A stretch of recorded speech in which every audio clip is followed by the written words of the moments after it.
Welcome to our second stream for TBD. If you don't know what TBD is, then we're essentially like on a mission to give more financial empowerment through decentralization, and we're making a awesome tool called Web5 and another one called TBDex. Right now, I'm joined by my co-host Ace. Hello. Yeah. So just quickly saying hi to people in the chat so far. Hey to Scarlett and Rohit and Joseph and Ryan. Thank you so much for tuning in. Today we're going to be joined by some really special guests, and we're going to talk a little bit more about Hacktoberfest. I know a lot of people were asking, it's not even October yet. Why are you talking about Hacktoberfest? But it's Preptember. We got to prepare. Also, hey Angie, hey Tristan. We got to prepare for Hacktoberfest. You don't want Hacktoberfest to come and then you don't know how to participate. So Yep. I'm going to bring up, sorry, you can talk, my bad. Oh, I was saying, yeah, like you have to be ready. You have to prep. Right. I'm going to bring up Nick and I'm going to bring up Laura as well. They also are pretty much, I look at them as experts in open source.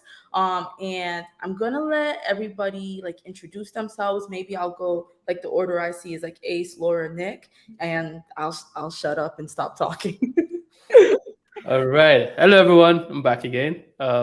I am Adewale, or Ace, as you can call me, developer advocate at TBD, here with Rizel for our second stream here on Twitch. We're excited to, speak to everybody about Oktoberfest. Hopefully, we can convince a few people that are thinking about it as well to jump in and also make their first contributions. And if you've, had experience in the past, also like get you going and pumped up for October. So yeah, I'm excited to be here again with Nick and Laura. Hi, I'm Laura. I'm a developer advocate. I am currently between jobs, maybe looking into doing some freelance stuff.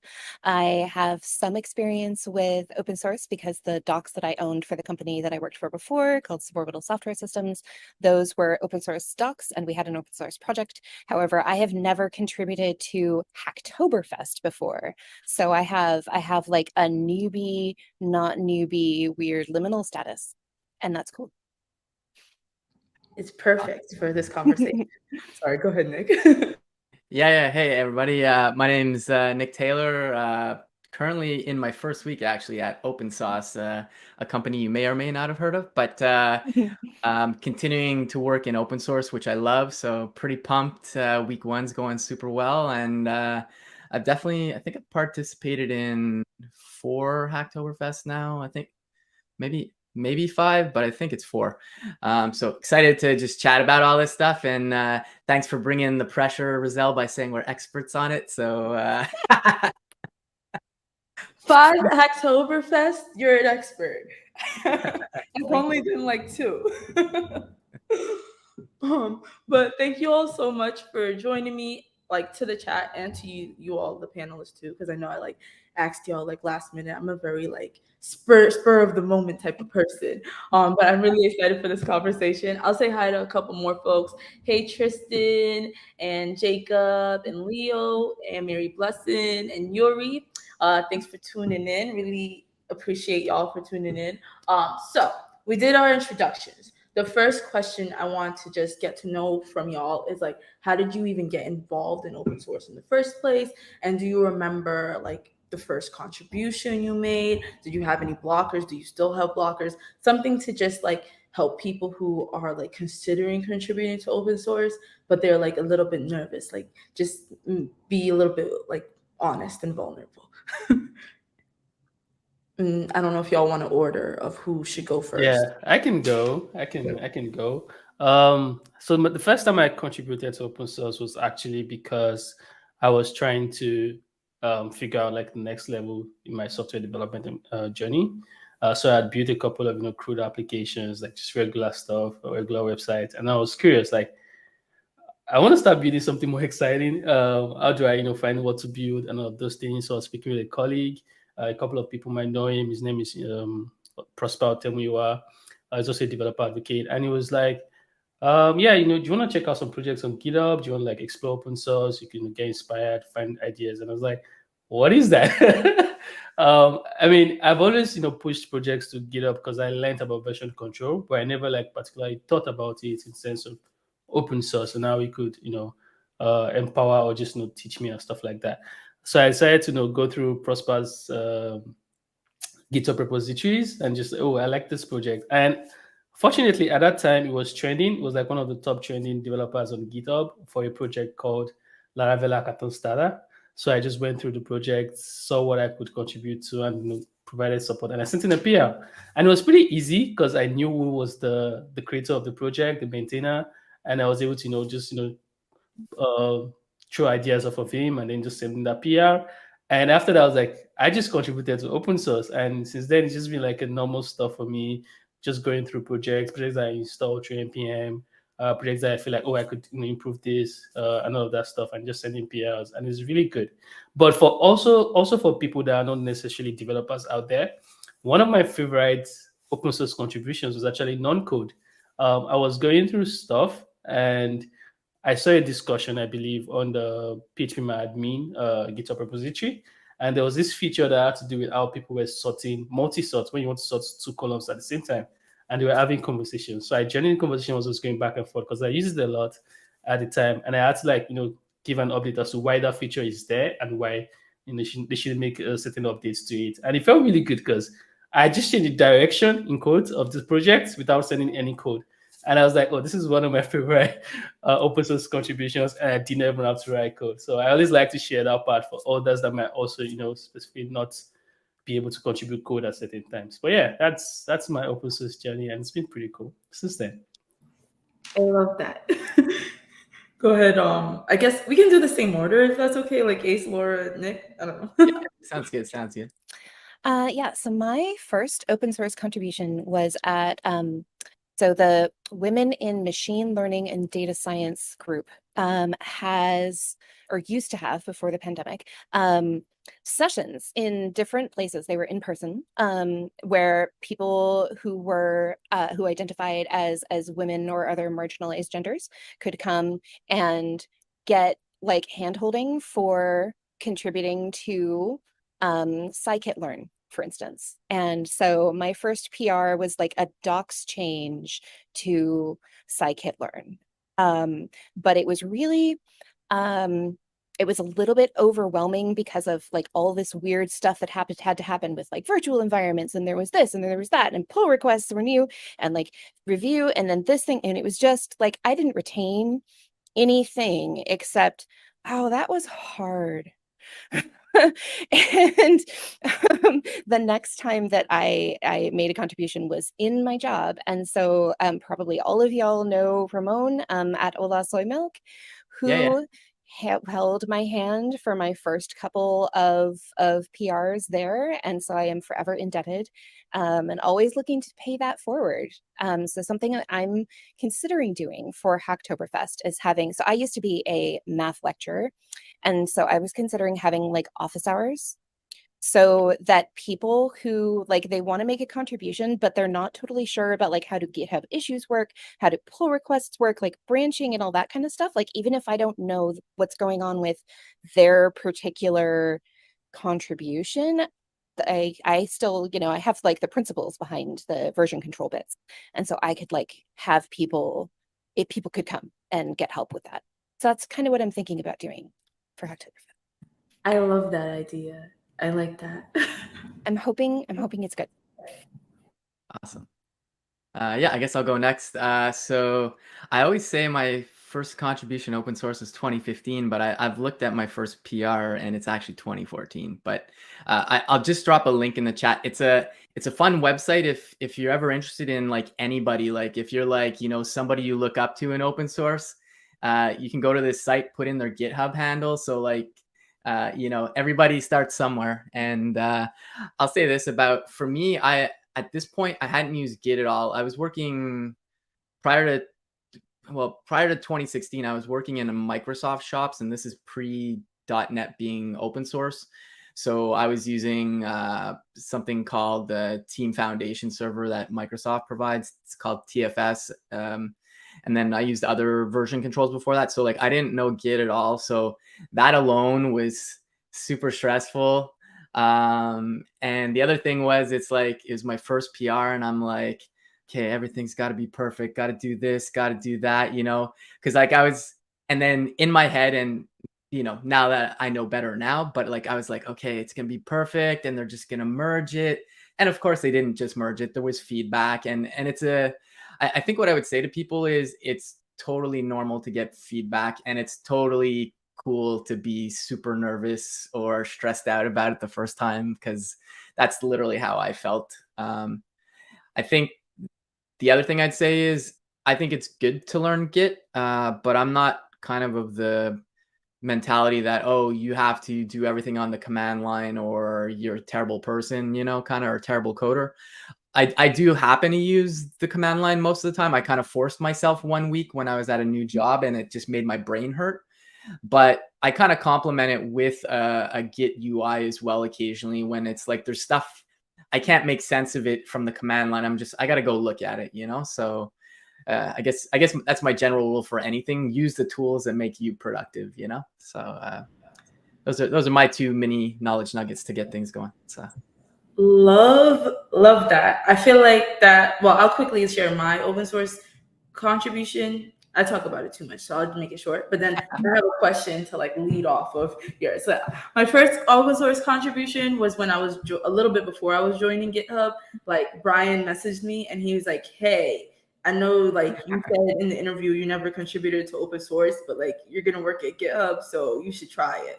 And he was like, "You can check out like my project." And I was like, cool. And then I made a contribution to his. I think I was like hesitant at first because I thought people were gonna like laugh at me and be like, what kind of code is this? So I was like, oh my gosh, I don't want to do that. But everybody was really nice. They're like, hey, love this part, love that you added this. It was cute. What about changing this? Like, it's just like helpful feedback, not like tearing down feedback. If it's that type of feedback, it's not the open source project for anybody.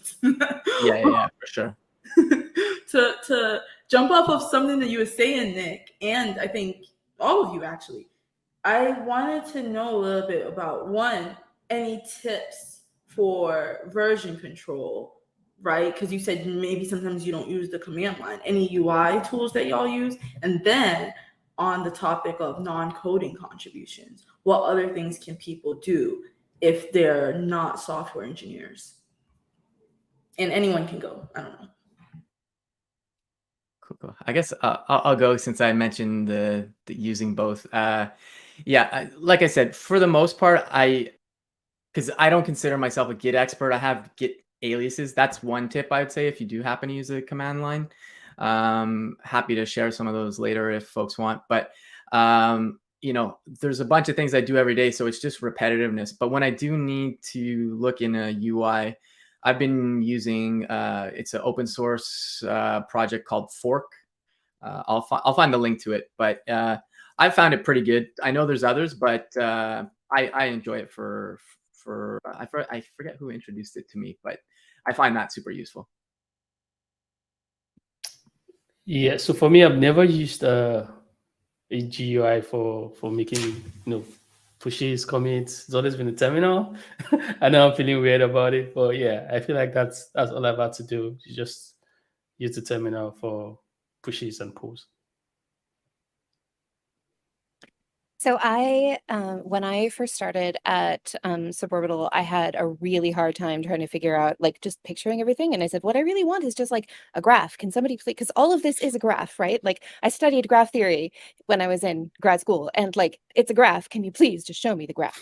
And Git Kraken is not free or open source, but it is pretty amazing because it does actually show you all of the branches and like who did what where and like all of that stuff, and it fits in. And they have a really good, it's called Git Lens, I guess, the VS Code extension now, so that you can do it right in VS Code without also like jumping into a different app or whatever.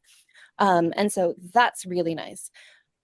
I also just started using a new terminal called Warp. I think they're URL is warp.dev, and if I were really clever, I would have like prepared my referral thing or whatever, but I didn't. So anyway, and it is not open source exactly. Like some of it's open source and some of it's not, but it's really awesome, and you can talk to it. Like you can tell it like, hey, in like an AI sense, like, hey, what I want to do is merge this commit without, do we swear on here? I don't know if we swear on here. I don't know. Maybe Okay, without effing everything else up. And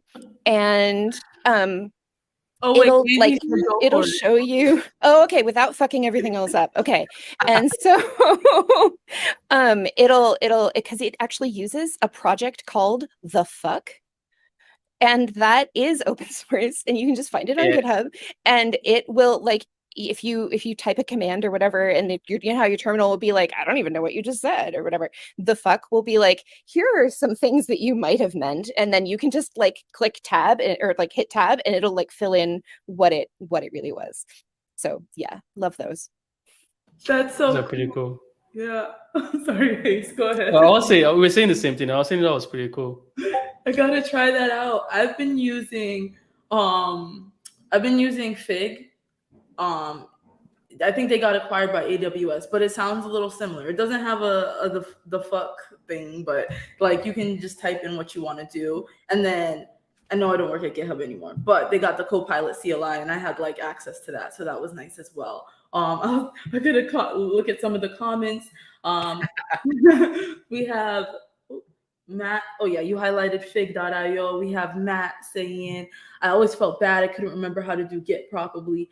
Had to look up things all the time until I talked to a few senior and principal engineers at Microsoft who told me they had to look it up as well. Yeah, there's some things that I'm like, I just will never remember it. I'm just gonna have to Google.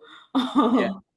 Someone said, I particularly like the built-in Git interface that IntelliJ has, but I need to get more hands-on than the terminal. And then Hamlet said, Web 5 lets you be you without the fear of being canceled. Okay, what? Okay. That might have been in reference to the swearing. Oh. I gotta give +1 to Git Lens that Laura mentioned. I do have that too. I don't know. I know some people like external terminals. I'm in VS Code all day, so like I'm in the integrated terminal all the time, and I do have Fig as well. I didn't think of those things when we were talking about this. Fig is pretty awesome, not just for Git, but like pretty much anything on the command line. Yeah, I love Fig. All right, cool. So we talked about that. What are some of? Well, I guess I skipped the non-coding contributions. Have y'all done more than? Because I heard ACEs, but have y'all done any? I know you did like docs, Laura. Yeah, so I'm pretty touchy on whether docs are considered non-code contributions, because they're like different kinds of docs, right? So there are docs that are basically just JavaScript. Not in the sense that like you're like what you're looking at is JavaScript, but like what's happening is just JavaScript, like Docusaurus, for instance.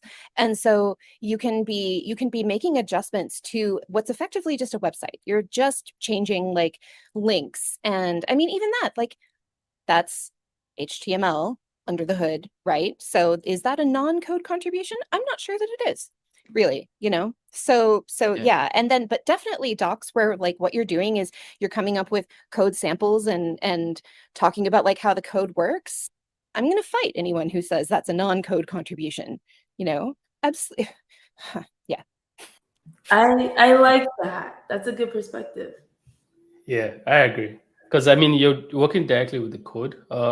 In my experience, especially with conversations I've had, non-code contributions fall towards, or sometimes fall towards, like choosing the direction of the project, recommending design, or user experience recommendations in general, things that do not necessarily directly affect the code or it's implemented, but mostly how users could perceive it, or just the experience in general. Those could like be different ways you can perceive non-code contributions as well. Yeah, no, for sure. And yeah, I do agree that docs really does kind of fall under engineering, because like I can remember one of my first contributions to docs was to the Electron documentation, like the software that VS Code is running on.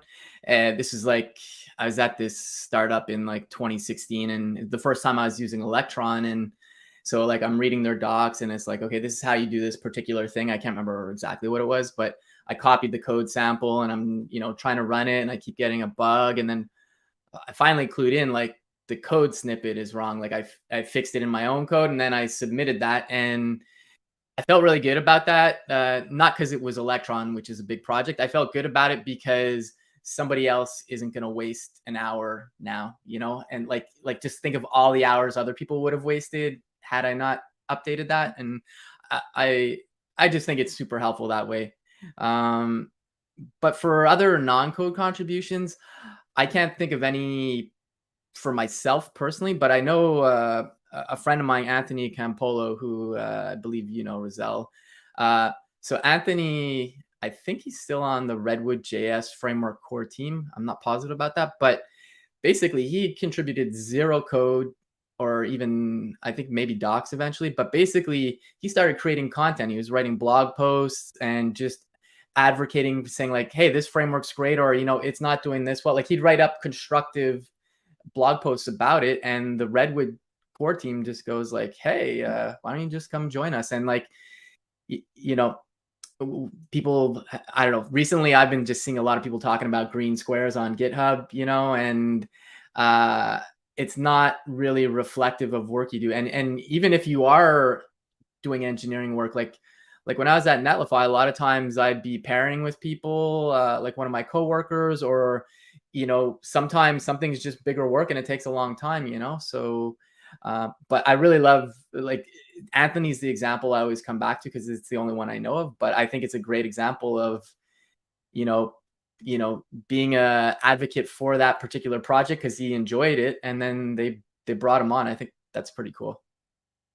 Thanks, y'all. That was a really good perspective. One, about documentation not being a non-coding contribution, because I've always heard when people are like, what's non-coding contributions, people are like, docs. But you're so right, it has a lot of like engineering like built into it, and you got to make sure all the tests run and pass, and you're putting in code snippets. You have to understand the actual architecture to sometimes contribute, unless it's like maybe a typo fix or something like that.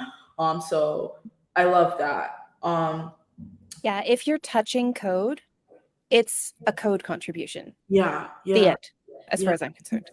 Yes, love that. And then what Nick was saying, dang it, what did you just say? You just said something. Can you remind me? about Anthony. Oh yeah, content creation is a contribution too. There's so many things, like y'all said, design, content creation.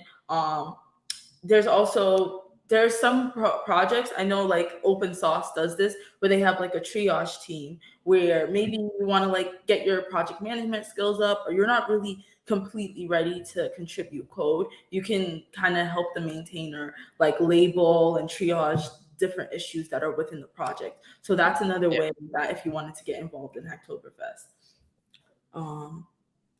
What about just filing issues? Does that count? I think so. Yeah.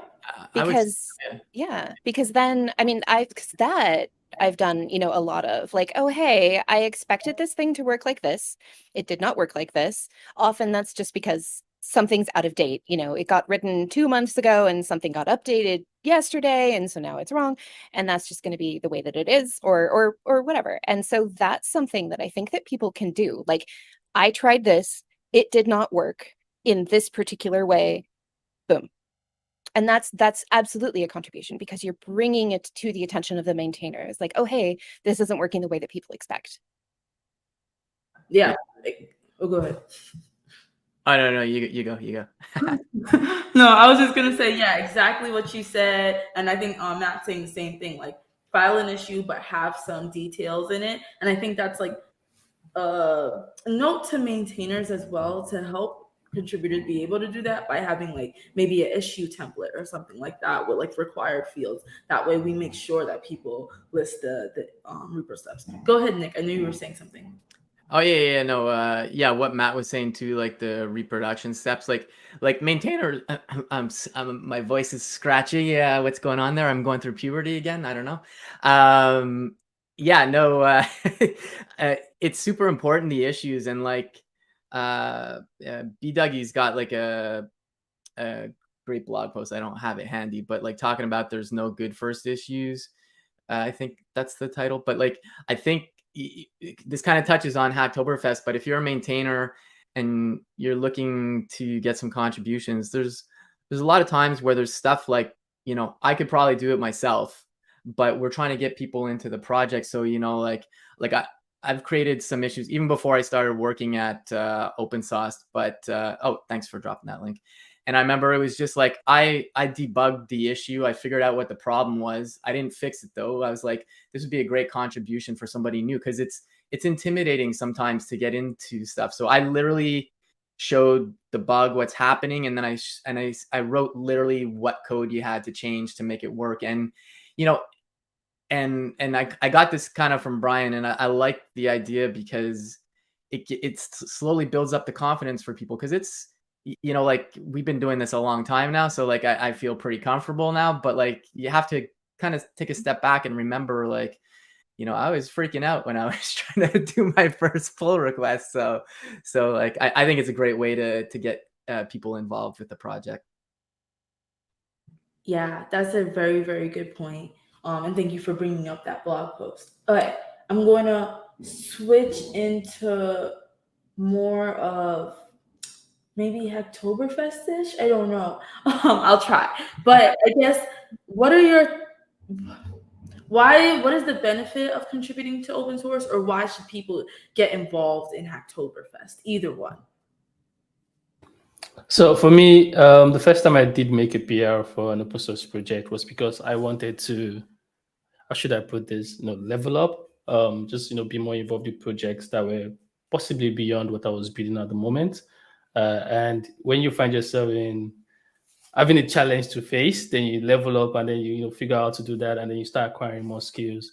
So for anyone that is in that position, that's definitely a good way to go. I also like to recommend just finding, for example, packages that you already use in your existing project. So you already know how this package works. You have an idea what you could improve, and you're like, hey, let me use the opportunity to contribute this, because then it's a familiar environment. You're able to focus on the problem, make the contribution, and then just get more comfortable in general before heading out for other projects. So for me, the value has always been able to, first of all, of course, knowing that if I should solve this problem, it would improve the experience for every other person. That's always a feel good thing. But also for like more personal stuff, like just leveling up, seeing how other people are writing code, observing patterns directly in the code that is being written, learning from it, being able to also just send out your code, get feedback, improve on it. I feel like it's an entire process that coming out from it at the end of the day, especially if you have a good experience, will definitely make you a better engineer in your own right. So that's something I personally just appreciate about the entire process. So yeah, same kind of thing. To me, it's sort of a win-win. Like for someone who's new, they get to level up and also be giving back to the open source community, because open source software powers so much of what we do right now. Like almost everything is using open source software somewhere. I am pretty sure that that's just about 100% right. And so it's nice to feel connected to the community and like you're really a part of the community. And for me, if I feel like I'm contributing, like I'm not just taking but I'm giving, then I feel much more a part of the community than I do if I'm only in like input mode. Like it's the community is inputting into me, if that makes sense.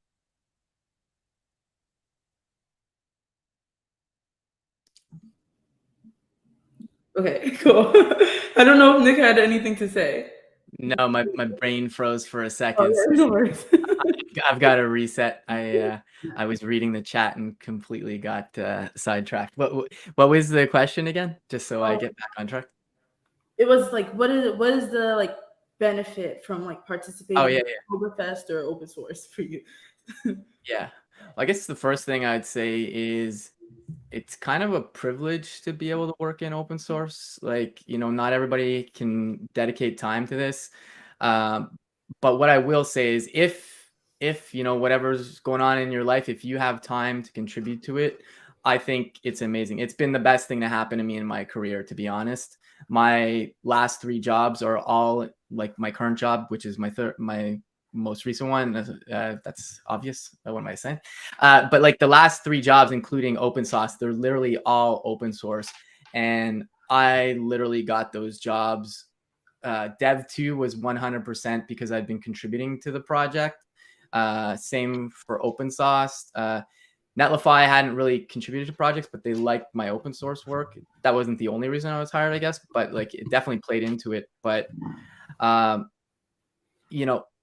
think it's great to level up. Like this is how I learned React initially, because I'm a little longer in the tooth. So like this is like back in 2015, I was still working in .NET. And this is, like I mentioned, this is pre.NET being open source. And I really wanted to start doing open source stuff. And I was always interested in JavaScript. So I took one of Dan Abramov's egghead.io courses on Redux. It's free. It's still free out there if you want to check it out. And I started, sorry, I'm laughing at Angie's comment because she knows what I'm talking about. I'm old. That's all I mean. So I started contributing to this React boilerplate project. These don't really exist now because we have meta frameworks, but this is kind of how things used to be. It's like, everything would be set up so you could just say like, this is my starting point. And I started contributing. yeah, exactly. But it just helped me level up because where I was working, I was never going to be doing React. So like I used open source as a way to, kind of level up, like Ace was saying.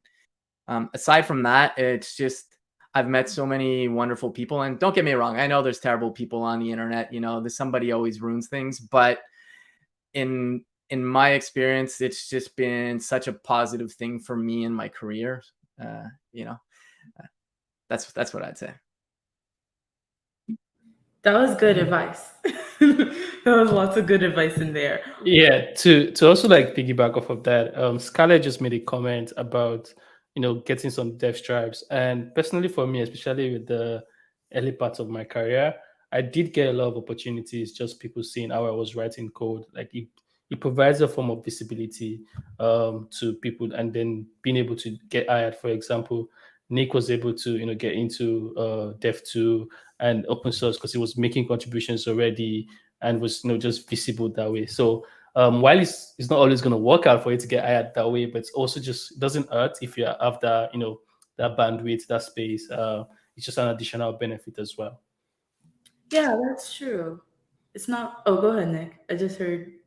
No. Oh. I didn't say anything. No. Okay.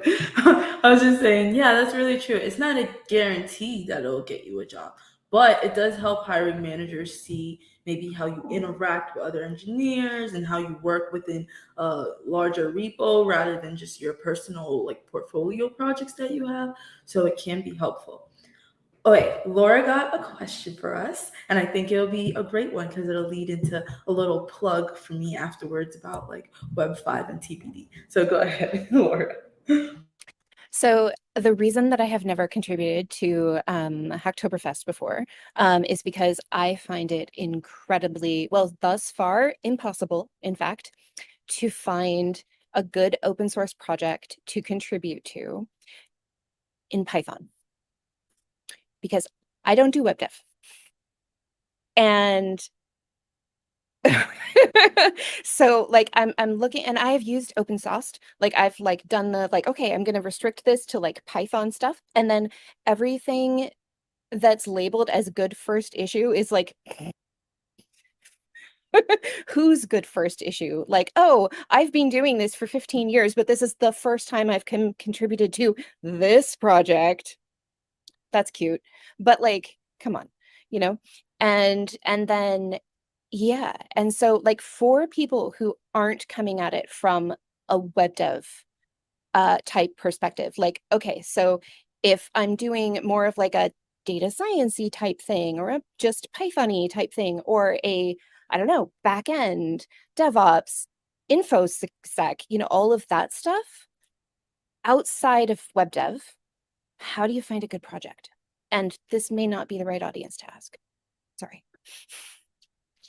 Yeah, it's a great question. I mean, yeah, like, yeah, well, thanks for plugging open source, but yeah, like, I think there's a few things here. So, like, I remember, like, when I was working at Dev2, I was kind of like, me and my old coworker Christina Gordon were kind of not running Hacktoberfest for Dev, but we were kind of like the face of it a little bit. There was more people behind it, obviously, but the thing that started off, there was like this whole thing with, maybe it was the second time, but a lot of projects not everybody wants to actually be a part of Hacktoberfest. That's the first thing I should say. So like project maintainers, like and that's partially because there's been like lots of spammy stuff where people just come by, and it's like, like, and it kind of goes against docs, because docs are more than just like, let me change a comma to a semicolon or something, but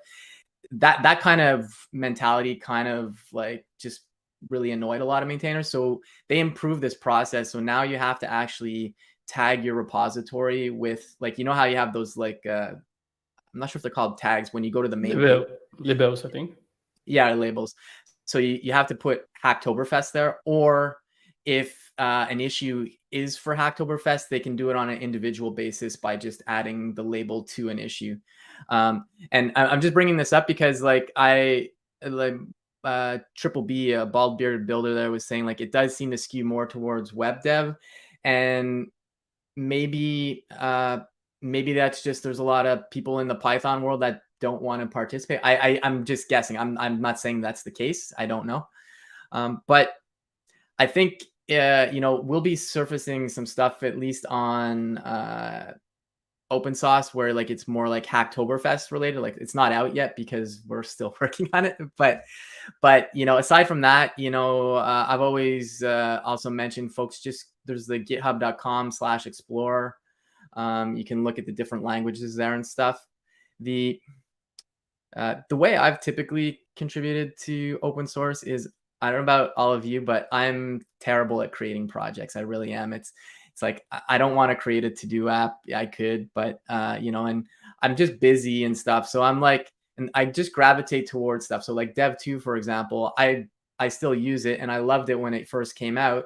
And then when they were saying like, oh, you can contribute to it now, like, I was happy to, because like I wanted to improve something that I loved working with, So that's kind of how I go towards things. So I don't know if there's like Python projects that you're excited about, that like maybe, like maybe even if they're not participating, if you say, hey, like, I'd really like to contribute, would it be okay if I make this towards Hacktoberfest? Because they can do like one-offs as well, So that's what I'd suggest, maybe.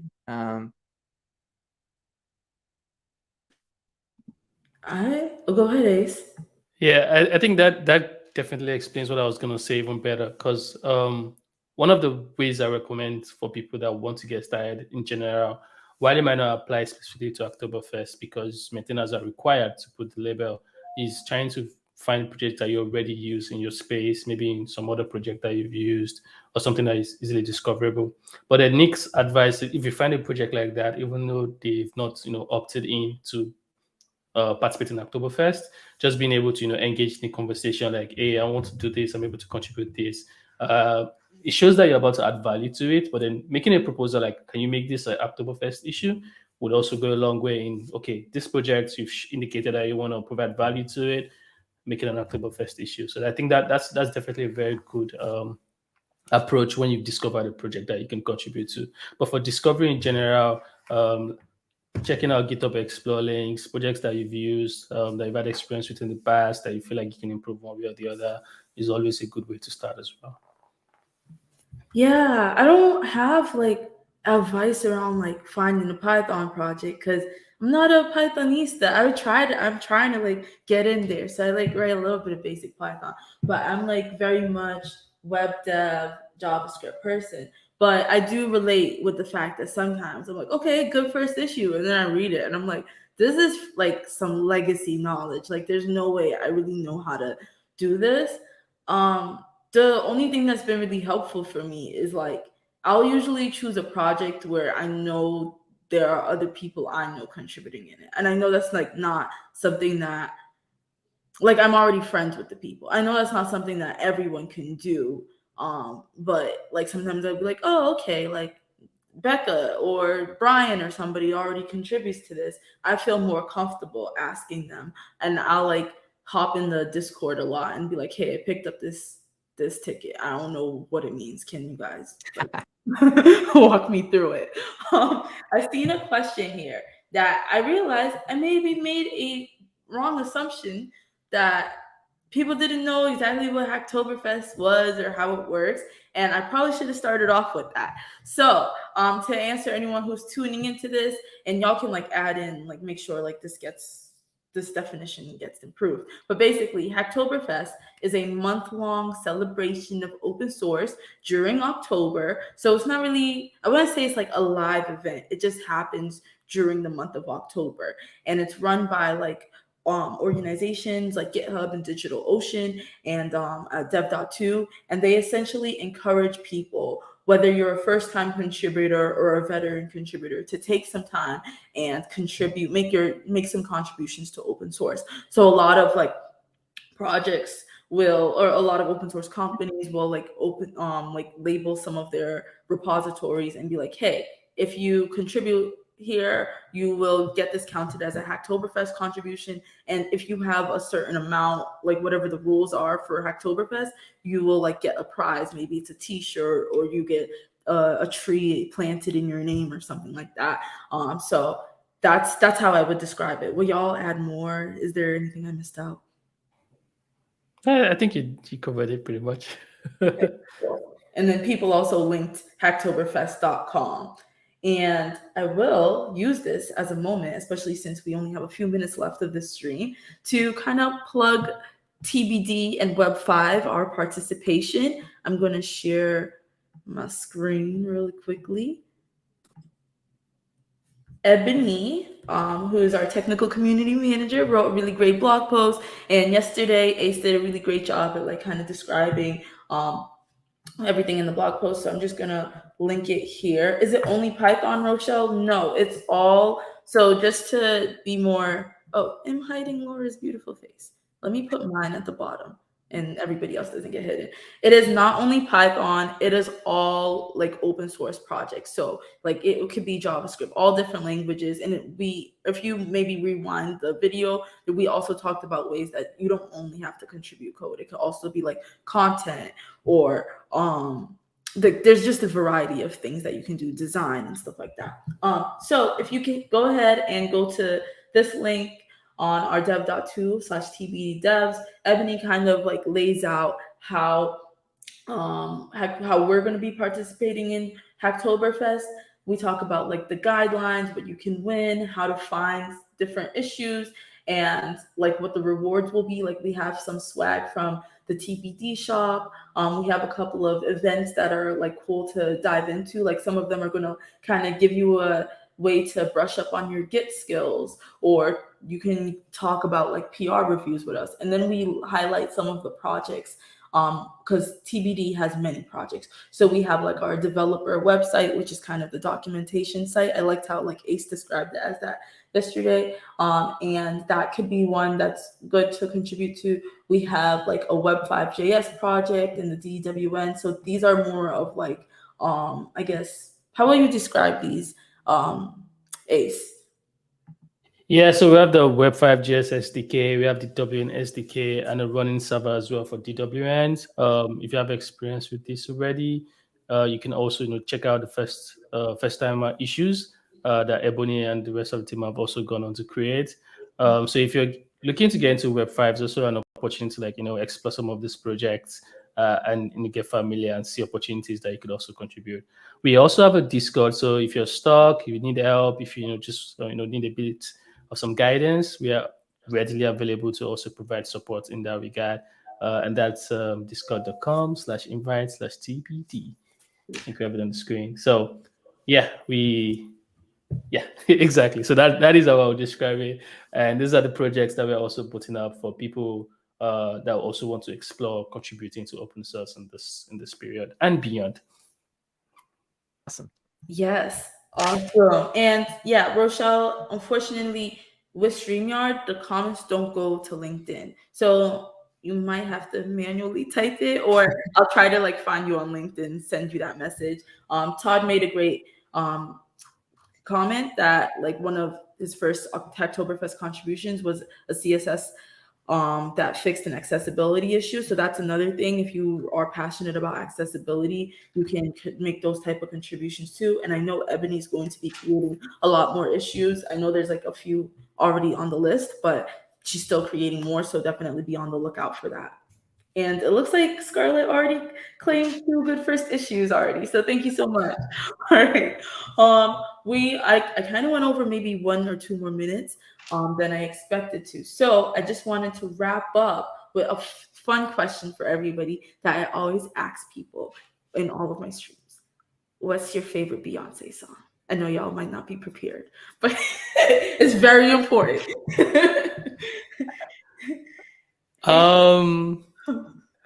I think I will go with Brown Skin Girl. Brown Skin Girl, yes. Yeah. It's also the one I can remember, so. Yeah, I threw it on y'all. Ebony said Halo. I love that song too. Halo. Yeah, I can see your halo. I don't know. If you could also admit that maybe you don't like Beyonce, but whisper it. I got one. I like. It's a little more old school, but I like "Crazy in Love." I love that one. So mine. I had to decide whether I was going to be honest about this. I'm going to be honest. My favorite Beyonce song is "Formation," because for those of us who wear bras, like you're putting the bra on and you're arranging stuff in there, and it's "Come on, ladies, now let's get in formation." I hear it every single day. I love that. Come on, ladies. Okay, that was perfect, y'all. That was perfect. I guess I should share mine. I'm not even okay. I like a lot of Beyonce songs. I like "Crazy in Love." I like "Diva." I like some songs that people don't really like as much. Like I like the song "Listen" when she sang that in Dreamgirls. People don't usually say that one, but I like that. It's beautiful. Okay. Oh, Naya said "Pray You Catch Me." That is a great one. All right, y'all. Thank you so much. Oh, the whole Lemonade album. Okay, wait, I have to say bye because I will just stay on here forever just talking about Beyonce. This is now a Beyonce stan stream. Yes, it is. Well, thank you so much for joining us today. I know Ace, maybe you went off of mute because you want to say something, so feel free. And also thanks to the chat. I love the engagement. It was so fun. Yeah, thank you for driving this. Thank you for keeping all of us engaged with Beyonce as well. Thank you everyone for stopping by. Great questions, great conversation. We hope you've been able to inspire, convince, and get everyone geared up and pumped up to start contributing to open source, to Hacktoberfest. And if you have any questions, like I said, we are always available on Discord. We've shared the link. Also, great resources are open source are shared with Nick as well. So yeah, we also have our handles. Oh, okay, Laura doesn't have us, so you can follow on social media as well. If you have any follow-up questions, that would be super cool. A lot of great resources have been shared today. Some I'm hearing about for the first time. Some I'm definitely gonna check out. So yeah, I had a great time. Thank you, everyone. Love it. I really enjoyed. Thanks so much for inviting me, Rizel. Oh, sorry, cut you off. No, that's it. Go ahead. That was all. Just thanks for inviting me. It was super awesome to be here with y'all and everybody in the chat. Awesome way to start my Friday. I'm on the West Coast, so it was start my Friday. Yeah, I'm representing East Coast, so yeah.